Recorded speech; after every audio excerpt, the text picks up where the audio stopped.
Going to Shillin to find THB Bank. Tapos na ko ng trabaho ko, guys. Tapos nagpaalam ako sa amo ko na pupunta ako sa Shillin. Hanapin ko yung CHB Bank kasi meron akong i-update. So sabi niya, oo. Tapos naman ako ng trabaho na, guys. Ang gawin ko na lang pagbalik, magsampay yung nilabahan ko. Mamaya ko na isampay pagbalik kasi ang bank hanggang ano lang yan, hanapin ko pa yung bank na yan, guys, CHB. So magbas ako. So putulin ko muna yun, guys, kasi papasok ko sa editor. Putulin ko para continue yung video ko doon. So tapos na ako, guys. So magpapin na tayo.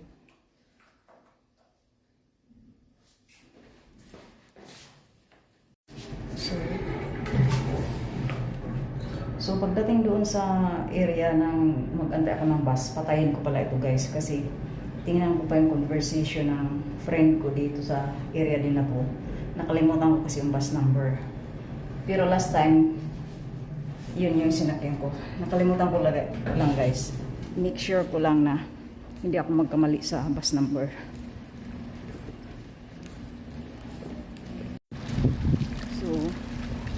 Yan, dito na ako sa labas, guys, sa may garden area. Papunta na ako doon sa bus.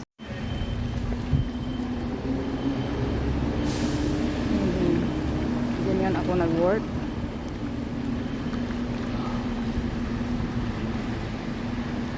So, dadaan tayo sa may guard. Lagi ko na naman ito na, guys, pero mga ganitong oras, first time ko. Mostly weekend sa umaga. Sa umaga ko siya ginagawa. Ayan. Yan yung area ng bus na sasakyan ko. Punta ko dyan.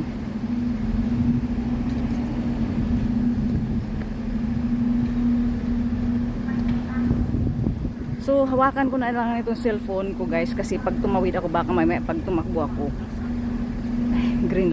So doon banda ako sasakay, guys. Yung parang may antayan, parang terminal station dyan. So i-end ko na itong aking video kasi tatawid pa ako. Gagawa pa ako ng description sa video na to.